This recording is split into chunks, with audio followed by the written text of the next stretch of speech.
Hello दोस्तों, कैसे हैं आप सभी। उम्मीद करती हूँ आप सभी बहुत अच्छे होंगे, कुछ नई बुक्स पढ़ रहे होंगे और अपनी नॉलेज को और बढ़ा रहे होंगे।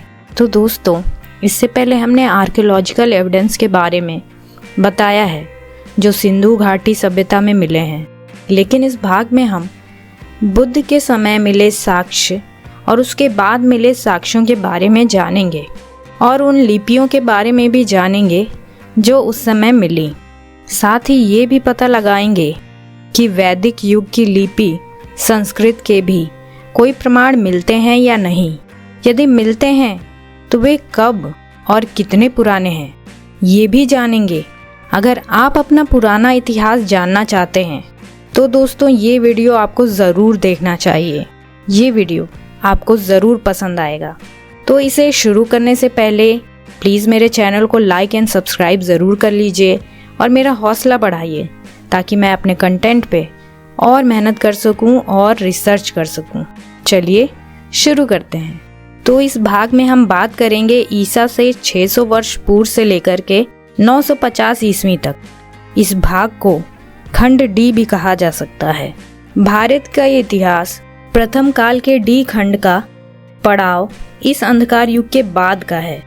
इस काल खंड में हुए सभी सम्राटों के नाम, उनकी राजधानी का स्थान, उनका किला, उनके द्वारा लिखे अभिलेख और लिपि, उनके द्वारा प्रचलित मुद्राएं और उस काल से प्राप्त सभ्यता संस्कृति के पुरातात्विक साक्ष्यों के साथ साथ उस सभ्यता में उपस्थित अनेक विदेशी यात्रियों द्वारा आंखों देखा यात्रा वृत्तांत और कलम बंद किए हुए लेख आज भी अनेक पुस्तकों में दर्ज हैं। साथ ही इस काल में प्रथम शिक्षण संस्थान होने का भी साक्ष्य मिला है, जिसे शायद उस समय की सभ्यता संस्कृति में अभी तक का प्राप्त इकलौता साक्ष्य कहा जाए तो कोई अतिशयोक्ति नहीं होगी। इन सारी बातों को आप स्वयं भी देख सकते हैं। इस शिक्षण संस्थान का नाम है तक्षशिला विश्वविद्यालय। इस विश्वविद्यालय से प्राप्त साक्ष्यों के अनुसार उस समय भारत के अलावा अन्य देशों के विद्यार्थी भी विद्या ग्रहण करने आते थे, लेकिन इस शिक्षण संस्थान से वेद या वैदिक संस्कृति का कोई जुड़ाव नहीं दिखता है। अब शिक्षण संस्थान मिला है, इसका मतलब है कि वहाँ पे विकसित लिपि भी जरूर होगी। फिर भी उस काल में लिखित वेद या वैदिक साहित्य नहीं मिला है। हाँ, आज उस विश्वविद्यालय की खुदाई में बौद्धिक संस्कृति का साक्ष्य जरूर मिला है, जो आज पेशावर के संग्रहालय में सुरक्षित रखा गया है।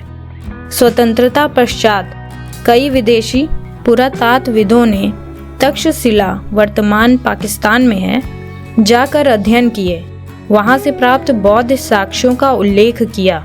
लेकिन पाकिस्तान में मुस्लिम मजहब की प्रधानता और भारत में हिंदू मत की प्रधानता के कारण दोनों ही देशों की सरकारों ने इस पर आगे कोई रिसर्च करने और उसे प्रकाशित करने में कोई रुचि नहीं दिखाई है। ईसा पूर्व के डी कालखंड में हमें हर्यक वंश के सम्राट बिंबिसार के बारे में काफ़ी सारे साक्ष्य प्राप्त हुए हैं। इसके बाद से ही इनका परिवार और वंश का पता चला है।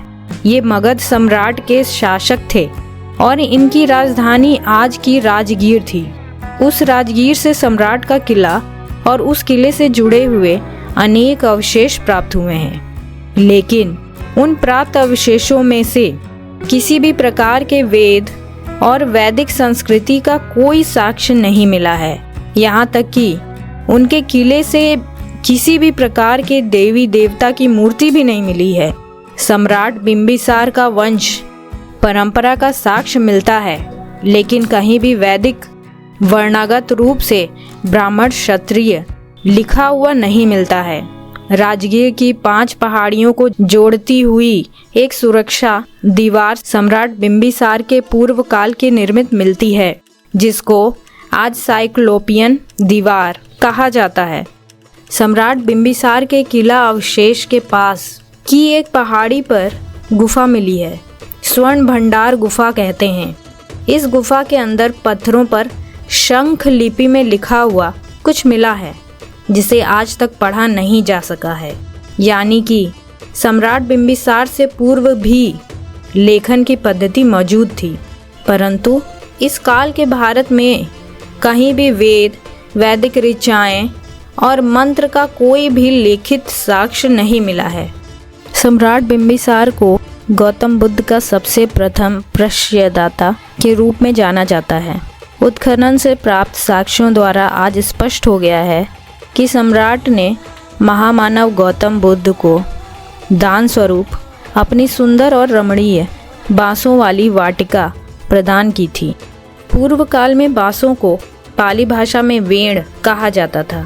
इसी वजह से उस बंसवारी की वाटिका को वेणुवन के नाम से भी जाना जाता है और ये इसी नाम से प्रसिद्ध भी है। वेणुवन एक कृत्रिम जंगल है जो बिहार के नालंदा जिले में अधिसूचित क्षेत्र राजगीर में स्थित है। यह बांस का जंगल कभी राजगीर उद्यान हुआ करता था। सम्राट बिंबिसार ने यह विहार खास तौर पर भगवान बुद्ध को उपहार के स्वरूप दिया था ताकि श्रद्धालु उनके आसानी से दर्शन का लाभ प्राप्त कर सकें। इसलिए वेणुवन को विश्व का पहला बौद्ध विहार होने का गौरव भी प्राप्त है। भगवान बुद्ध के जीवन पर्यंत बताए गए सभी लोकोपकारी उपदेशों को सहेज कर रखने हेतु पहली बौद्ध संगीति का आयोजन सम्राट बिंबिसार के पुत्र अजातशत्रु की देखरेख में इसी राजगीर की पावन धरती पर हुआ था। उसी संगीति के बाद से महामानव गौतम बुद्ध के द्वारा बताए गए सभी जीवन उपयोगी बातों को कलमबद्ध करने की शुरुआत हो गई थी, जो आज के साक्ष्यों के अनुसार उन सभी लोकोपकारी बातों का लेखन सम्राट अशोक के कार्यकाल में आकर पूरा हुआ था, जिसे आज त्रिपिटक के नाम से पूरे विश्व में जाना जाता है। साथ ही उस समय के मिले सभी बौद्ध विहार और सभी शिक्षण संस्थान से जो भी साक्ष्य आज मिले हैं, उसमें पूर्व की साधना पद्धति जो किसी कारण से विलुप्तता के कगार पर चली गई थी, उसे मार्गदाता गौतम बुद्ध ने पुनः फिर से पुनर्जीवित किया और पुनर्जीवित करते हुए सभी मानव प्राणी जगत हेतु एक अनमोल साधना विधि प्रदान की है। इस साधना विधि को आज विपासना के नाम से जाना जाता है। साथ ही उन्होंने मनुष्य के दुख को 4 आर्य सत्य बताते हुए उनके निवारण हेतु अष्टांगिक मार्ग पर चलने को कहा और जिस स्थान पे उन्होंने ये उपदेश दिया वह स्थान सारनाथ में धम्मचक्र परिवर्तन के रूप में स्थापित हुआ। आज साक्ष्य स्वरूप भगवान बुद्ध के जीवन से जुड़कर 4 स्थानों की प्रमुखता काफी है, जिसमें एक उनका जन्म स्थान लुम्बिनी, दूसरा ज्ञान प्राप्ति का स्थान बोधगया, तीसरा उपदेश का स्थान सारनाथ और चौथा उनके परिनिर्वाण का स्थान कुशीनगर है। लुम्बिनी नेपाल के कपिलवस्तु जिले में है। इस स्थान पर भगवान बुद्ध के जन्म स्थान की लिखित जानकारी प्राकृत भाषा में शिलापट्ट पर अंकित है। दूसरा ज्ञान प्राप्ति का स्थल बोध गया को सभी जानते हैं। तीसरा धम्मचक्र परिवर्तन का स्थान सारनाथ काशी अथवा वाराणसी के पूर्वोत्तर में स्थित प्रमुख पुरातात्विक स्थल है। ज्ञान प्राप्ति के पश्चात भगवान बुद्ध ने अपना प्रथम उपदेश यहीं दिया था। चौथा स्थान कुशीनगर है, जिस स्थान से भगवान बुद्ध के परिनिर्वाण के बाद उनके अस्थि कलश और बने स्तूप का मिलना हुआ। हर्यक वंश के बाद हुए शासक वंश का नाम शिशुनाग वंश था। यह वंश इस वंश की स्थापना सम्राट शिशुनाग ने की थी। इनके पुत्र का नाम कालाशोक था, जिनके शासन काल में बौद्धों की दूसरी संगीति हुई थी। नाग राजवंश के बाद नंद राजवंश का शासन रहा, जिसका प्रमुख शासक महापद्म नंद था। इस नंद वंश के बाद ही मौर्य वंश का काल आता है। यहाँ तक कि सभी वंशों के राज्यों की राजधानी और उनके स्थान का पता चल गया है, लेकिन किसी भी खुदाई में वैदिक संस्कृति से मिली हुई कोई लिपि या वेद का मूल आधार चतुर्वर्ण जैसे शब्द का साक्ष्य प्राप्त नहीं हुआ है। फिर भी आज कुछ लोग मुख से पैदा होने वाली झूठी कहानी को अपनी कपोल कल्पित बातों से कहते नहीं थकते हैं। मौर्यकालीन स्थानों के उत्खनन से साक्ष्य युक्त दृष्टि से 4 प्रकार की भाषा लिपि मिलती है। उनमें से सबसे ज़्यादा साक्ष्य प्राकृत भाषा लिपि का है। दूसरे स्थान पर अरमाइक और खरोष्टी है और कुछ जगहों पे इनका अभिलेख यूनानी भाषा लिपि में भी मिलता है। लेकिन इनके काल में भी कोई वैदिक काल की भाषा या लिपि का मिलना नहीं हुआ है। सबसे अहम बात कि उस समय तक जो भी लेखन कार्य हुए हैं उसमें जिस वस्तु का प्रयोग हुआ था वह बिल्कुल मिटने और विलुप्त होने योग्य है ही नहीं। यानी कि एक बार कुछ लिख दिया गया तो समझ लीजिए वो मिटाने से भी नहीं मिटेगा। मौर्य काल में लिखाए गए सभी अभिलेख आज संग्रहालय में सुरक्षित मौजूद हैं। उसे आप भी देख सकते हैं। मौर्य काल में 3 प्रकार के प्रचलित नाम वाले अभिलेख मिले हैं, जिसमें पहला स्तंभ लेख है, दूसरा शिला लेख है और तीसरा गुफा लेख है। भारत में सर्वप्रथम सम्राट अशोक के कार्यकाल में ही वर्तमान की जानकारी या पूर्व काल की प्रचलित सभी बातों की जानकारी का लेख प्रारंभ हुआ है, जो हमें आज प्रमाणिक इतिहास के रूप में सम्राट के द्वारा लिखित अभिलेखों द्वारा प्राप्त होता है। अभी तक सम्राट अशोक का 40 अभिलेख प्राप्त हो चुके हैं। सर्वप्रथम 1837 ईस्वी में जेम्स प्रिंसेप नामक विद्वान ने अशोक के अभिलेख को पढ़ने में सफलता हासिल की थी। सर्वप्रथम वैदिक युग के लेखक इसी पठनीय लिपि को संस्कृत से जोड़ने की कोशिश करते हैं और इसमें संस्कृत की खोज की बात करते हैं और यदा कदा इन्हीं अभिलेखों में से कुछ शब्दों को संस्कृत का बताकर दुष्प्रचार भी करते हैं। लेकिन दोस्तों, संस्कृत भाषा और पाली भाषा में ज़मीन आसमान का अंतर है और इस अंतर को समझना बेहद ज़रूरी है। तो दोस्तों, जम्बू क्षेत्र से उत्खनन से प्राप्त स्तंभ लेख, गुफा लेख, लघु लेख, बृहद लेख का जो भाग भी मिला है, उन सभी अभिलेखों में जो कुछ भी लिखा है उसको पढ़ने में सर्वप्रथम जेम्स प्रिंसेप ने सफलता पाई। उस लिपि को उन्होंने अपनी पुस्तक में बम्ही लिपि कहा। बम्ही लिपि बाद में इस नाम को बिगाड़कर इसे ब्राह्मी लिपि कहा जाने लगा, जबकि सम्राट अशोक ने अभिलेखों में धम्म लिपि और सम्राट समुद्रगुप्त के अभिलेखों में धम्म लिपि लिखा मिला है। अब बात यहीं से शुरू होती है। अभिलेख पढ़ते समय जेम्स प्रिंसेप को ऐसा कोई शब्द नहीं मिला जो आज के संस्कृत के जैसा होने का भ्रम पैदा करता हो, लेकिन वे सारे शब्द संस्कृत भाषा से कोसों दूर हैं। जैसे अभिलेखों से मिले कुछ शब्द बम, बम्ही, बम्हण, भगवतो, उक्रांति और ऐसे अन्य शब्द। जिस ब्राह्मण या बाभन का अर्थ पाली शब्द कोश अनुसार विद्वान होता है, यानी सम्यक काल में जो भी विद्वान होते थे उन्हें ब्राह्मण कहा जाता था, जो एक गुणवाचक उपाधि मात्र था। उस समय आज के जैसी पीढ़ी दर पीढ़ी जातिवाचक ब्राह्मण कहलाने की कोई परंपरा नहीं थी। उस समय अपनी स्वयं की योग्यता के आधार पर कोई व्यक्ति विद्वान बन सकता था और फिर अपनी गुणवत्ता के आधार पर उपाधि प्राप्त कर सकता था। उसका स्वयं का पुत्र अपनी अयोग्यता की वजह से अविद्वान यानी सामान्य व्यक्ति बन जाता था तो उसका संबोधन सामान्य गृहस्थ, मजदूर, कारीगर जैसे नामों से होता था, क्योंकि कोई कोई व्यक्ति सामान्य ज्ञान से भी नीचे चला जाता था तो वैसे व्यक्ति को अनर्यो यानी आज के शब्दों में अनाड़ी कहा जाता था। आज वही अनर्यो संस्कृत में अनार्य बन गया।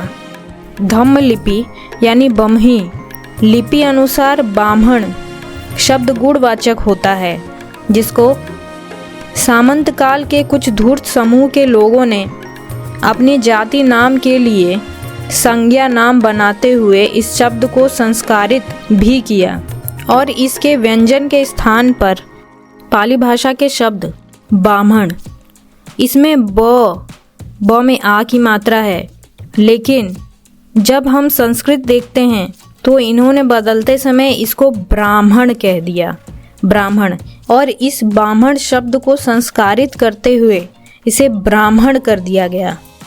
पाली में स्वर विहीन वर्णों का उच्चारण हो ही नहीं सकता, जबकि त्र या त्र वाले स्वरूप में किसी भी व्यंजन का रूप र के साथ बनता है तो उस परिस्थिति में बनने वाले दोनों संयुक्त व्यंजनों का स्वर विलोपित हो जाता है, यानी स्वर विहीन आधा र जिसके साथ जुड़ता है वह र अपने से जुड़ने वाले दूसरे व्यंजन को भी स्वर विहीन बना देता है, जिसकी वजह से पाली भाषा में आधा र वाला त्र संयुक्त रूप से नहीं बनता।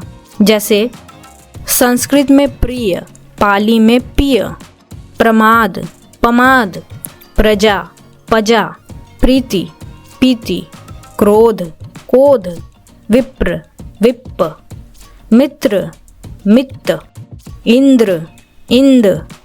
आप लोगों को इसमें अंतर समझ में आया होगा कि संस्कृत में कैसे बोला जा रहा है और पाली में कैसे। अब इस सेंटेंस को ध्यान दीजिए। दुख समुदय अरिय सच्चन, यानी जो सच्चन दिख रहा है उस सच्चन में चन संयुक्त होने के बाद च के ऊपर एक बिंदी लगी हुई है। ऐसा पाली भाषा में लिखा हुआ जितने भी शब्द मिले हैं वैसे शब्दों का उच्चारण करते समय उस बिंदी का जो ध्वनि निकलता है वह संस्कृत या हिंदी भाषा के शब्दों से निकलने वाली ध्वनि से काफ़ी भिन्न होती है।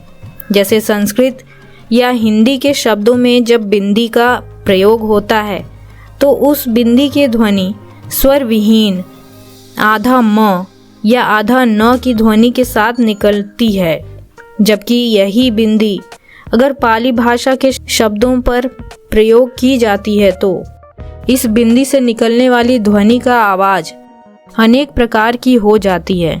बिंदी की ध्वनि किस प्रकार की निकलेगी इस बात का फैसला बिंदी के प्रयोग होने वाले स्थान पर निर्भर करता है। जैसे पाली भाषा में इस बिंदी का प्रयोग शब्द के अंत वाले वर्ण पर किया जाता है तो उस अवस्था में इस बिंदी की ध्वनि एक निश्चित रूप में अंग का होगा। पाली के वर्णमाला में अंग का एक स्थान स्वर में नहीं होकर व्यंजन के रूप में है, जिसका उच्चारण अंग से किया जाता है। दुख अरिय सच्चन। अब यहाँ जो सच्चन लिखा है उसका उच्चारण करते जो ध्वनि निकलेगी वह सच्चंग होगी। उसी प्रकार अगर बुद्धन लिखा है तो इसकी भी ध्वनि बुद्धंग होगी। अब इस बात को ध्यान से समझिए कि पहला पुत्र, पहली कमाई, पहला आविष्कार, पहला खोज, यानी हर वो पहली ज्ञात व लाभकारी वस्तु, विचार, ज्ञान को श्रेष्ठ ही कहा जाता है।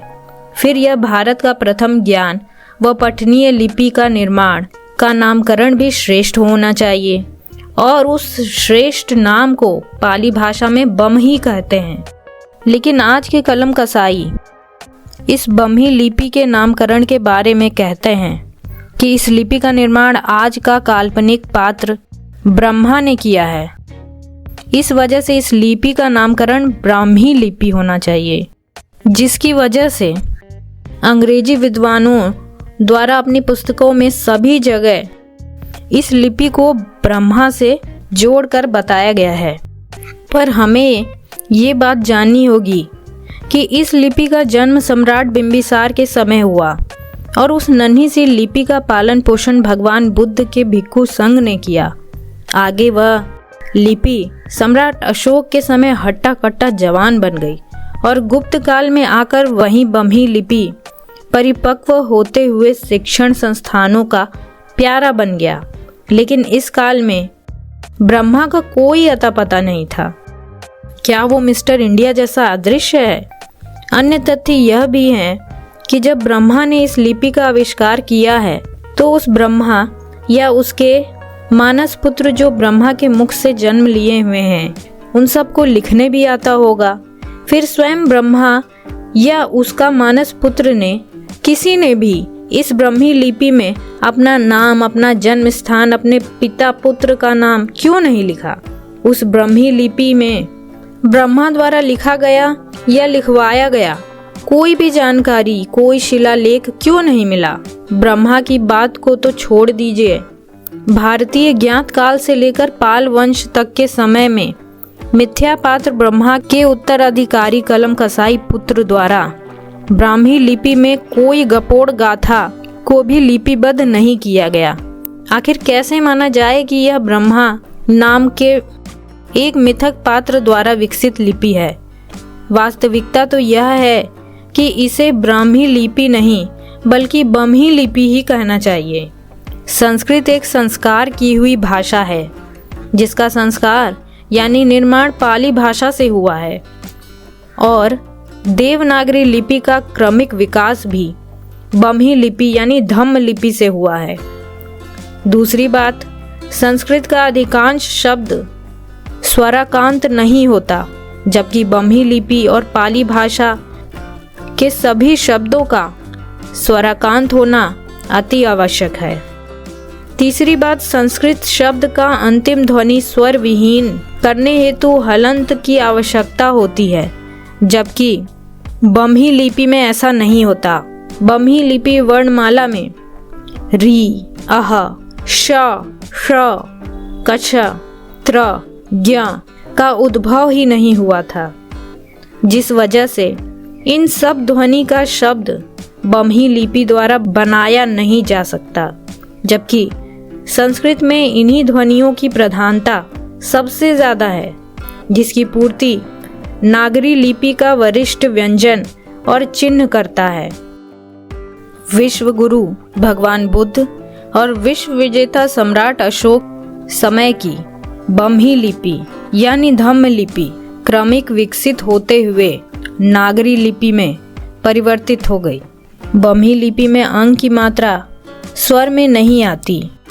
वहीं देवनागरी लिपि में अह अक्षर की बात करें तो शब्द के अंत में प्रयोग किया जाता है। इसे जिस भी शब्द के अंत में प्रयोग किया जाता है वह अपने से पूर्व आने वाले अक्षर को स्वर विहीन कर देता है।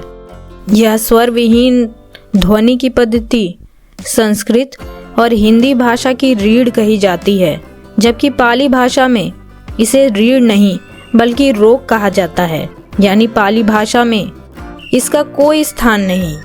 दूसरा मुख्य स्वर ऐ और औ है। इस अक्षर से बनने वाली ध्वनि पाली भाषा में नहीं है, जबकि संस्कृत और हिंदी में इसका उपयोग बहुतायत में किया जाता है। ब्रह्मी इनसे बने हुए शब्दों को जरा ध्यान देते हैं।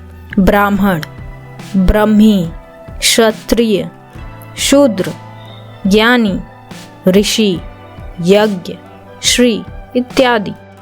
सम्राट अशोक के अधिकांश अभिलेख प्राकृत भाषा में और धम्म लिपि में लिखे हुए थे। केवल 2 अभिलेख शहबाजगढ़ी तथा मनसेरा की लिखावट की लिपि खरोष्टी है। उपरोक्त अभिलेखों के अतिरिक्त सम्राट अशोक का एक अभिलेख तक्षशिला यानी कि पाकिस्तान से अरमाइक लिपि में मिला है। एक अभिलेख कांधार यानी अफगानिस्तान के पास मिला है। इस वीडियो में इतना ही। उम्मीद करती हूँ ये वीडियो आपको पसंद आया होगा। आने वाले वीडियोस और इंटरेस्टिंग होंगे।